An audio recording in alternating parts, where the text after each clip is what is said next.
This is session number 1, and we're going to go over nutrition today. What is holistic? Holistic health looks at the entire human being, not just the human body, the opposite of the common segmented approach to health and wellness that you guys have all experienced in this country. We've all experienced it because we live here.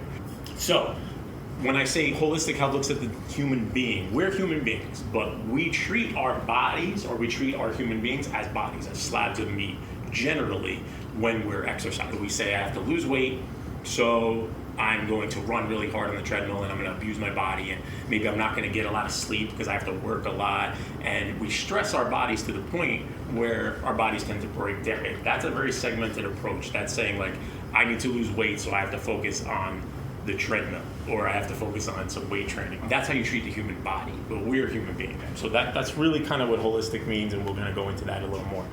When you talk about a holistic method of treating your body and your being, there's 6 pillars of holistic health. There's eating, drinking, resting, breathing, moving, thinking.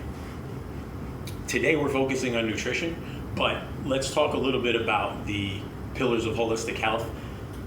Think of that, as you see that on the screen, is like a wheel. So if I was to take that wheel and roll it, it would roll. But if it's rolling because it's well balanced. So if we balance our nutrition, we balance our movement, which is exercise, right? We balance our hydration, drinking enough water. If we balance our rest and our breathing, correct, proper breathing, and we balance our thoughts, our mindset, our stress, we're going to be well balanced, and the wheel's going to roll.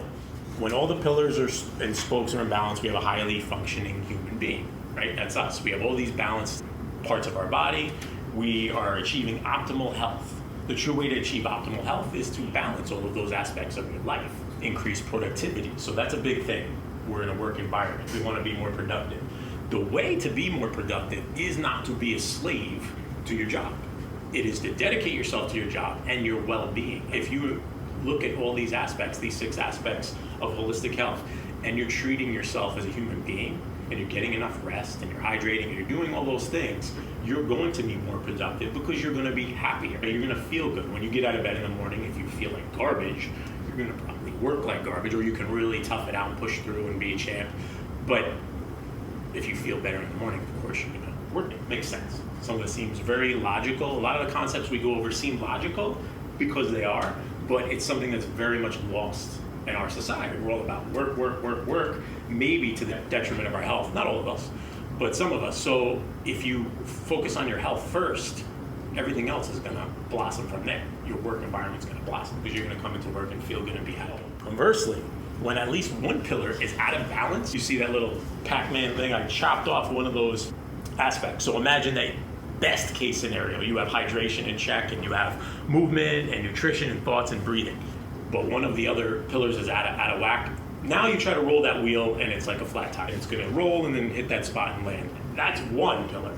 Most people do not have all those in check and are missing one pillar. They usually, actually, if they're addressing any of the pillars and doing well, they're doing well with maybe 1 or 2, or they're doing well with 1 or 2, not just missing one. So what happens?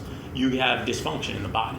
You have pain. You can get joint pain from all these different things, and we're going to delve into that a little more. Decreased productivity. So now we're in the opposite end. You're going to be less productive, no matter how tough you are.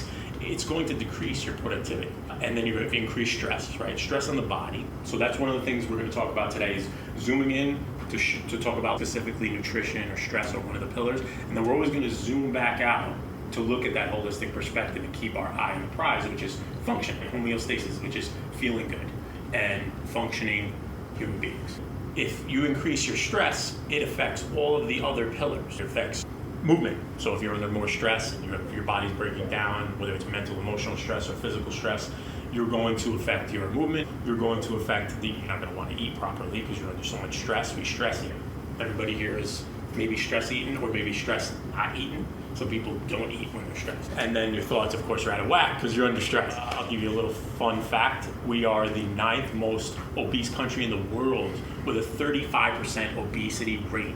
That's astonishing. Considering that there are almost 200 countries, 9th is not good. Might sound like, at least we're not first. And then 35%, that's obscene. And that's obesity. That is not overweight. That's not extra weight. That's obese. Why is that happening here? This is a really important concept. We have a disconnect from what our bodies and our beings were intended to do. We were designed for a specific reason. We're part of nature. So we have this culture that's disconnected from nature. What I mean by that is if you look outside, there's some trees, you have animals, there's birds, there's soil, there's all living organisms that are made up of what? Cells, right? Everything's made up of, they have all cells. We're part of that. We are made up of cells. We are animals too, right? We're human beings, but we are living creatures. So we were intended years and years and years ago on being a part of that. We lived in caves and stuff. Now we've progressed and we live in houses, and that's great. But if we take ourselves, any creature, out of the environment that we're supposed to be in, to the degree where we are literally waking up in the morning with windows shut, getting in a car, windows shut, driving to work in our environment, sealed, windows shut, artificial light, go into our car, it's maybe dark, windows shut on the way home, windows shut. You may not have experienced a drop of nature the entire day, maybe the entire week. If we get really scary, maybe the entire month. So the idea is our culture tends to pull us out of nature. And when that happens, we get that dysfunction from that wheel we saw before, the 6 pillars.